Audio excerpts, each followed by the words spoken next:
Bismillahirrahmanirrahim. Assalamualaikum warahmatullahi wabarakatuh. Alhamdulillahirabbil alamin. Allahumma shalli wa sallim wa barik ala sayidina Muhammadin sayyidil mursalin wa ala alihi wa sahbihi ajmain. Hadirin pemirsa Kopi Pahit Beneran dimanapun kalian berada, mudah-mudahan selalu dalam lindungan Allah, sehat badannya dan kantongnya, dan mudah-mudahan kita selalu diberikan hidayah dan taufik dari Allah Subhanahu wa taala.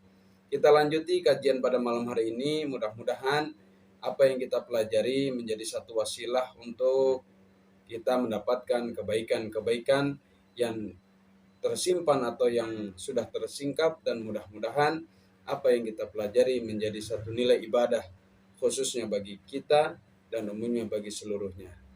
Amin amin ya Allah ya rabbal alamin.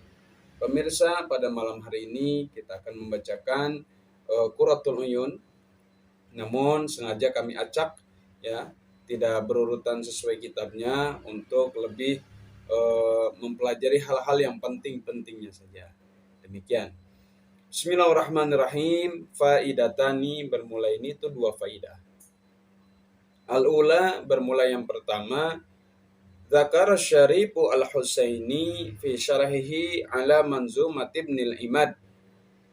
Syekh Syarif Al-Husaini telah menyebutkan dalam syarahnya yang dinazamkan oleh Syekh Ibnul Imad bahwasanya di situ dikatakan annahu lammal taqa Adamu bihawa alaihi wassalam, tatkala bertemu Nabi Allah Adam engkong kita, wa bihawa dengan uak kita, yaitu Siti Hawa alaihi wassalam, wa ra'athu min bu'din, dan Sayyidah Hawa ini melihat Nabi Adam dari kejauhan. Rafa'at sautaha, maka dia melepaskan suaranya dengan nada yang tinggi, farahan bihi, karena merasa gembira dengan bertemunya Siti Hawa dengan Nabi Allah Adam. Bikalamin ghairi mafhumin, dengan ucapan yang tidak bisa dipahami, saking girangnya, saking senangnya, sehingga ungkapannya itu tidak dipahami. Yusbihuz zagharita, yang menyerupai sebuah lirihan. Nah, jadi ini sebuah indikasi bahwa jika seorang wanita itu sering dia itu melirih, dia senyum-senyum sendiri, dia sering berbagi dengan kawannya, itu tandanya dia sedang bergembira hatinya ketika dia menemukan sang Arjunanya. Sebelayaknya uak kita, yaitu Siti Hawa, ketika bertemu dengan Nabi Allah Adam, ingkong kita, setelah 200 tahun berpisah, itu sangat-sangat memberikan chemistry atau kenangan yang tiada bisa kita bayangkan. 200 tahun berpisah Nabi Allah Adam dan dan Siti Hawa, yang dimana Nabi Allah Adam itu diturunkan oleh Allah ketika dari surga itu di Kashmir, yaitu di India, dan Siti Hawa itu di Jeddah, ya, di Jeddah, itu di Mekah. Ketika bertemu di Jabal Rahmah, yaitu di Mekah, maka suaranya itu lirih gitu ya, saking girangnya, subhanallah. Kita dapat bayangkan bagaimana kerundungan itu terjadi. Kita saja tidak berjumpa dengan sang kekasih selama 2 hari, bahkan 3 hari saja sudah merindu. Apalagi bayangkan uak kita berpisah dengan sang tautan hatinya selama 200 tahun. Falidzalika jarat adatul mar'ah, karena itulah kebiasaan wanita, annaha idza farihat, bahwasanya wanita kalau sudah gembira, wa hasala laha sururun, dan dia mendapati sebuah kebahagiaan, zaghratat, maka dia akan melirih, ya, melirih dengan suara yang tidak jelas. Ya, istilahnya kayak orang kegeeran, ya gitu ya. Wa idza hazanat, dan apabila dia merasa sedih, wal walad, maka wanita itu biasanya meratapi. Walwalat itu meratapi. Nah, itu sudah kebiasaan, jadi emang wanita itu lebih cenderung kepada dua hal yang sebutkan di atas. Bila dia gembira, maka dia akan melirihkan suaranya. Apabila dia dalam kesedihan, maka dia akan merasa meratapi. Itu faidah yang pertama. Asaniyatu, faidah yang kedua adalah min haqqil arus ala walidayha. Bahwa di antara haknya pengantin yang menjadi kewajiban orang tua. Nah, ini tekanan ini sekarang untuk orang tuanya. Ya, ketika ada orang tua yang mau menikahi anaknya, maka siogiannya an yu'allimaha husnal ma'isyati. Maka harus memberi pelajaran, memberikan edukasi bahwa kedua mempelai haruslah mencari ma'isyah yang baik. Ya, mencari ma'isyah yang baik. Jangan sampai hal-hal yang haram, hal-hal yang buruk diberikan kepada istrinya. Nah, ini sebagai acuan ya bagi kita bahwa seorang suami janganlah kalian memberikan kewajiban kepada istri dengan perkara-perkara yang haram, dan wanita pun jangan mau diberikan perkara-perkara yang haram dari suaminya. Karena apapun itu bentuknya, jika yang haram sudah masuk ke dalam tubuh kita, maka ada efeknya. Paling tidak dia akan menjadi wanita atau suami yang tidak benar. Karena Rasulullah SAW bersabda bahwa kullu lahmin nabata minal haram fannaru aula bih. Bahwasanya setiap daging yang tumbuh besar dari perkara yang haram, fannaru aula bih, maka nerakalah lebih utama baginya. Dalam arti neraka di dunia ini adalah kesengsaraan. Jadi sebaiknya kita harus mencari hal-hal yang halal ya untuk keluarga kita. Itu yang pertama. Yang kedua, wa adabal mu'asyarah ma'a zaujiha. Hendaknya pelajari hak dan kewajiban antara suami istri ketika dia hendak menikah. Bagaimana bersikapnya seorang suami terhadap istrinya, istrinya pun mempelajari apa-apa yang menjadi kewajibannya. Nah, sehingga tatanan kehidupan setelah menikah ini berjalan pada relnya.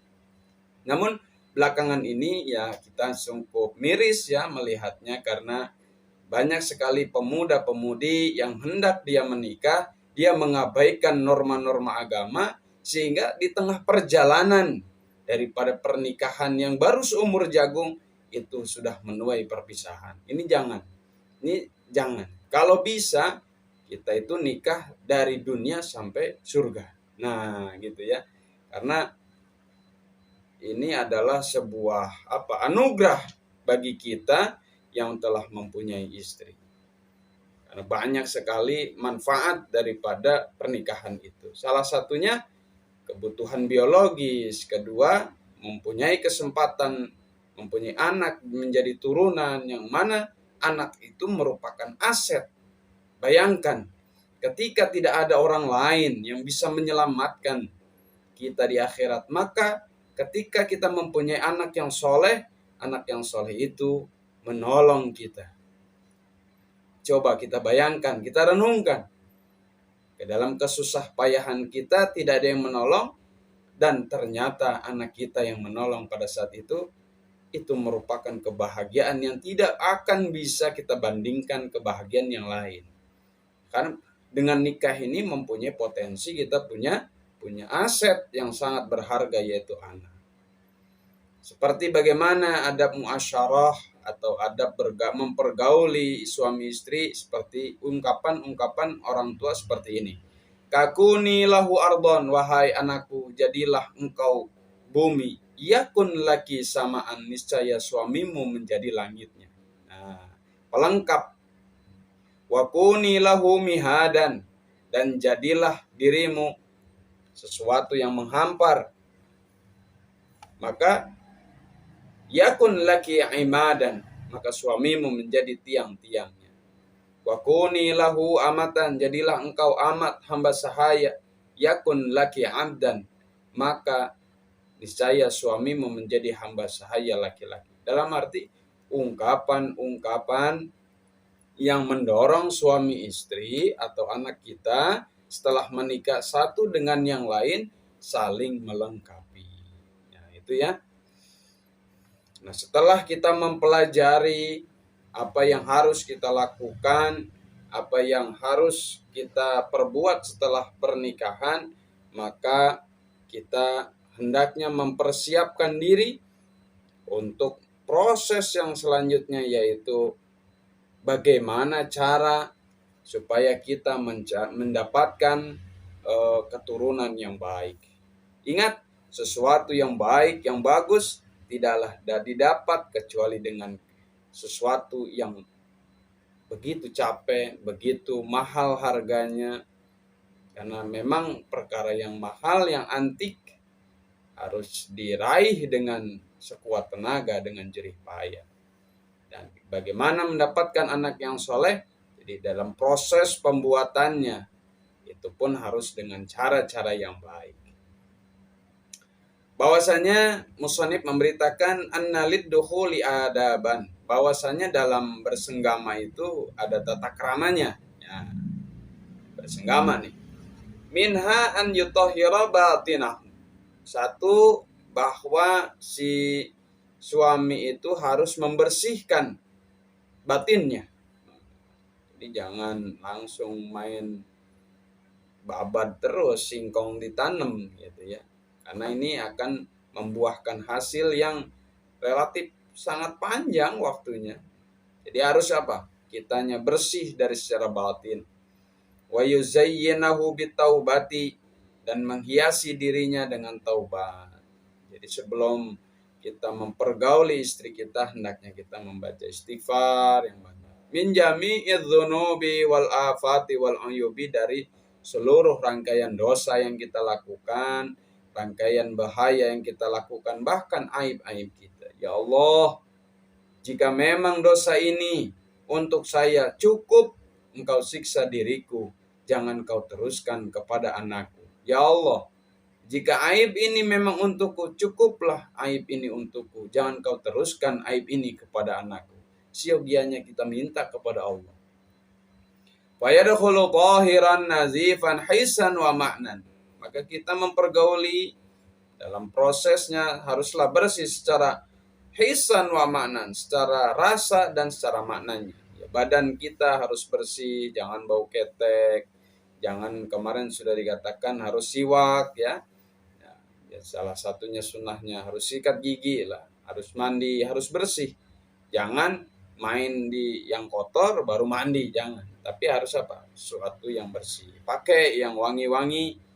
Jangan sampai suaminya atau istrinya menjadi ilfil, jadi semangat lagi karena bau ketek gitu ya.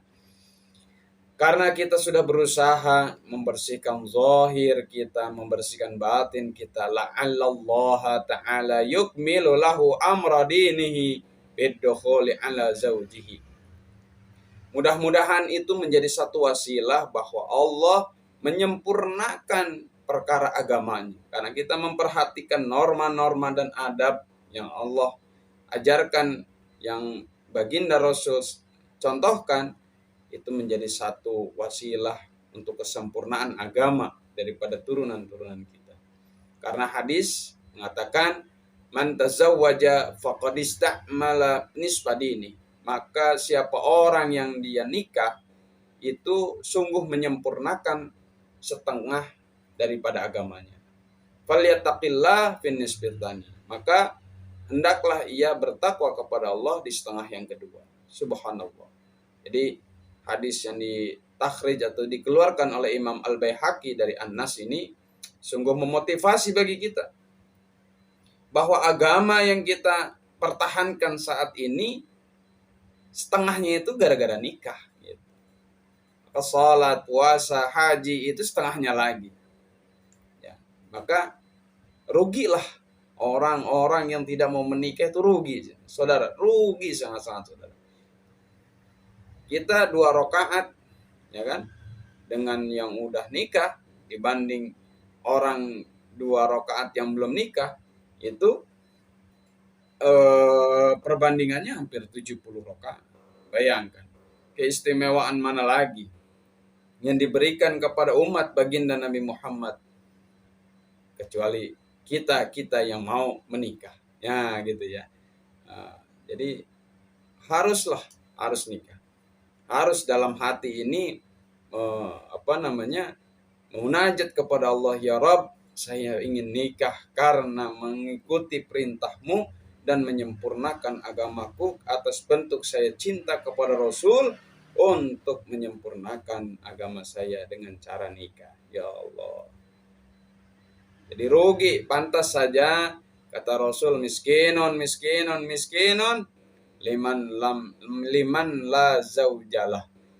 Miskin bagi mereka yang tidak punya istri. Wa in kana ghaniyan bil mal, sekalipun dia hartanya banyak. Subhanallah. Yang udah nikah pertahankan. Jangan kau anggap remeh. Pernikahan ini jangan kau anggap gampang, karena apa yang kau lakukan pada saat ini akan dimintakan pertanggungjawaban di hadapan Allah Subhanahu wa taala. Ya, jadi begitu ya. Wa minha an yastamila sunnah fi dzalik. Maka dalam melakukan hubungan intim sesuai yang telah dipaparkan di video yang sebelumnya, ya, cara-cara yang baik dalam bersenggama, ya, pokoknya ada di video sebelumnya, kalian tonton saja, bahwa semua itu dilakukan atas dasar mengamalkan sunnah daripada Rasulullah SAW. Yang pertama diantaranya, fayuqaddimu rijlahul yumna, dahulukan kaki kanan, thumma yaqul bismillah wassalatu wassalamu ala rasulillah assalamu alaikum. Subhanallah. Ini jarang sekali nih kita melakukan ini. Jadi ketika kita ingin menghampiri istri kita, maka kita baca dengan kaki kanan kita langkahkan bismillah wassalatu wassalamu ala rasulillah assalamu alaikum. Kemudian summa yusalli rak'ataini aw aksara bima tayassara. Salat 2 rakaat. Ya, salat hajat ya. Mohon pada Allah, kiranya Allah jadikan turunan ini saleh dan salehah, jadikan orang besar yang dapat membanggakan dan menolong orang tuanya. Mohon. Summa yaqra'ul Fatihata salasan. Tuh, baca tuh 3 kali Fatihah dalam 2 rakaat tadi.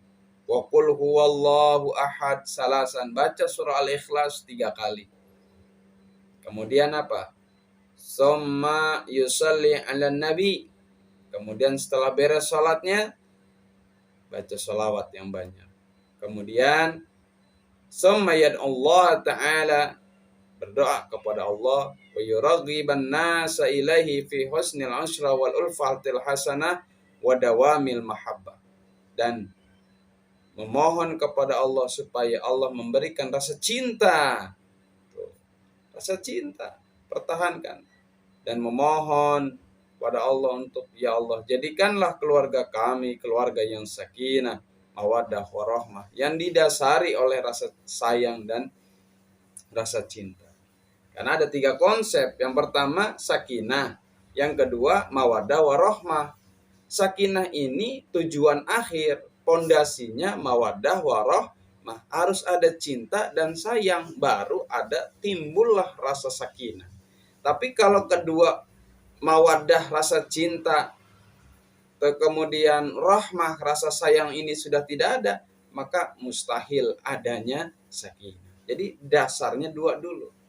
Kita tuh benar-benar kudu cinta, kudu sayang sama istri kita. Nah, setelah itu akan timbul sakinah, ketenangan yang Allah berikan, keberkahan daripada 2 perkara yang tadi. Baca doa apapun yang kita minta, apapun yang kita bisa baca, yang kita pohonkan kepada Allah. Kalau di sini dalam kitab Qurratul Uyun diajarkan, Allahumma barik li fi ahli wa barik li ahli fi. Ya Allah, berkahi keluarga saya dan berkahi keluarga saya. Allah marzuqhum minni, ya Allah berikanlah rezeki mereka dengan sebab aku. Gara-gara aku nyari duit menjadi gampang untuk mereka. Nah, warzuqni minhum, dan beri rezekilah aku gara-gara mereka. Ya banyaklah. Jadi ungkapan nih doa itu tidak mesti make bahasa Arab ya, bisa pakai bahasa Indonesia atau yang kita bisa lah. Ya. Kemudian yutlabu minaz zawj an ya'mura zaujatahu bil wudu. Perintahkan istrinya untuk wudu in kanat ala ghairi tahuratin waqtad dukhul. Kalau memang istrinya tidak mempunyai wudu. Nah, kita tadi sudah dianjurkan bersih secara zahir, secara batin. Maka siogianya istri pun, nah itu juga harus suci, punya wudu dulu. Walaupun nanti pas ketemu batal gitu ya. Summa ya'muru habis sholatil maghrib wal isya, suruh sholat maghrib dan isya. Ya kalau di Ihya kan makruh ya ba'da maghrib tuh. Atau sebelum tidur makruh. Li'anal arusah, karena bahwasanya pengantin qalla antajidaha tusolli hadainil waqtain lailatad dukhul. Karena banyak sekali pengantin yang baru, dia tidak mendapati sholat maghrib dan sholat isya pada dua waktu ini ketika malam pertama honeymoon. Falyahdhar min dzalik. Jadi usahakan sebelum honeymoon lah, sebelum kita melakukan pertandingan partai besar gitu ya, siogianya kita apa dulu, perbaiki dan baguskan dalam perkara sholat. Jadi kita mainnya jam 9 nih, dari maghrib, isya, habis isya itu baca Al-Quran, kita mohon kepada Allah. Karena lagi-lagi yang kita akan tanam adalah seorang anak yang durasinya cukup panjang.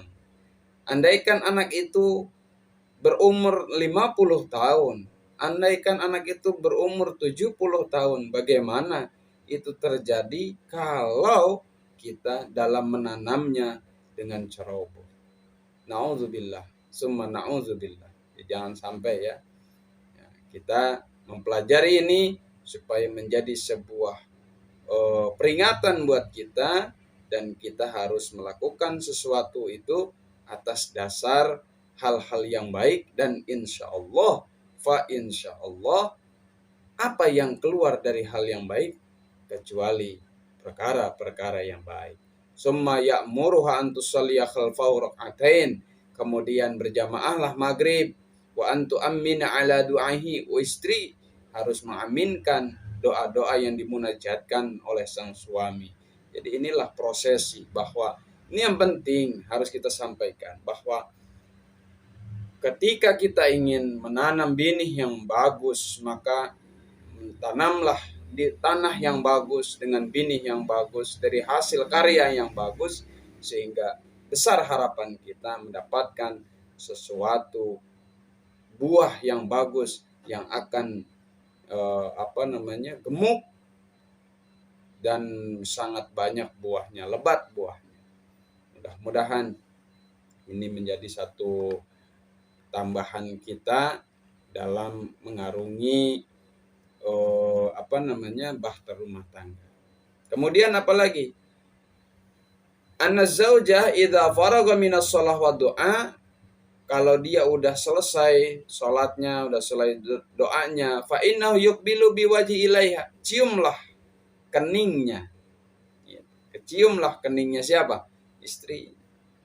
Kening. Wa yajlisu bi izariha, dudukilah sarung yang ada di istri. Wa yusallimu alaiha aidan, baca salam. Summa yadahu ala nasiyatiha, kemudian tangannya letakkan di embun-embunannya. Setelah kita cium, kita dudukkan berhadapan, dengkul dengan dengkulnya ditempelkan, kemudian membaca salam, assalamu alaiki warahmatullahi wabarakatuh, seraya tangannya itu diapakan? Tangannya itu diletakkan di embun-embun. Nah, di sini wahiyya muqaddamur rasi, yaitu nasya itu depan kepala. Nah, di sini baca Allahumma inni as'aluka khairaha wa khaira ma jabaltaha alaihi. Ya Allah, aku memohon kepadamu kebaikan dari wanita ini, yaitu istrinya, dan kebaikan apa-apa yang tertarik kepada wanita ini. Jadi istilahnya, ya Allah, berikanlah kebaikan pada istriku dan apa-apa yang ada pada istriku. Tuh. Wa a'udzubika min syarriha wa syarri ma jabaltaha alaihi, dan aku mohon kepadamu, lindungilah dari keburukan istriku dan apa yang sekelilingnya istriku. Jadi doain tuh bini, jangan diomelin doang. Mungkin wanita atau istri kita menjadi bader, wanita kita nggak taat, nggak patuh sama kita, gara-gara kitanya kurang doa sama Allah. Ad-doa mukhul ibadah. Doa itu adalah saripati dari ibadah. Maka segala sesuatu ibadah harus diujungi atau diakhiri, ditutup oleh doa. Terlebih kita mendoakan istri kita, supaya istri kita menjadi istri yang solehah.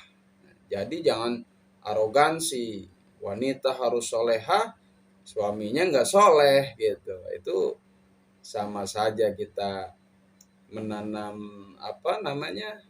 besi di tanah yang tandus gitu. Bukannya menumbuh sebuah pohon rindang, tapi akan membelah dan melukai tanah itu dan tidak berbuah apa-apa.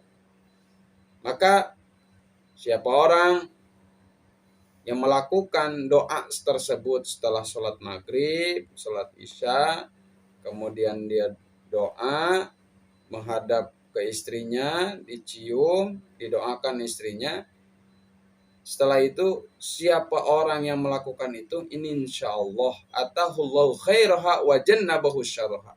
Allah berikan kebaikan-kebaikan yang ada di istri kita, dan Allah jauhkan keburukan-keburukan yang ada pada istri kita. Mudah-mudahan kita diberikan semangat ya dalam memperbaiki rumah tangga yang mungkin sudah retak atau yang sudah suram.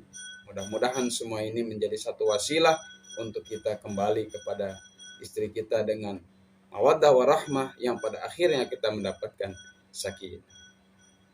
Mungkin dicukupkan sampai di sini, karena kalau terlalu banyak kita susah mengamalkannya. Nah, sengaja sedikit-sedikit supaya kita gampang mengamalkan dan mencerna dari apa yang terkandung dalam video ini, dan mudah-mudahan ini menjadi satu tambahan ilmu kita dalam mempergauli istri kita dengan baik. Karena mempergauli istri itu hukumnya adalah perintah Allah. Wa ashiruhunna bil ma'ruf. Pergaulilah istrimu dengan baik. Salah satunya adalah dengan nilai-nilai agama, yang sehingga kita dengan istri kita menjadi rumah tangga yang sakinah, mawaddah, warahmah. Kurang lebihnya mohon maaf. Hadanallahu wa iyyakum ajmain. Wassalamualaikum warahmatullahi wabarakatuh.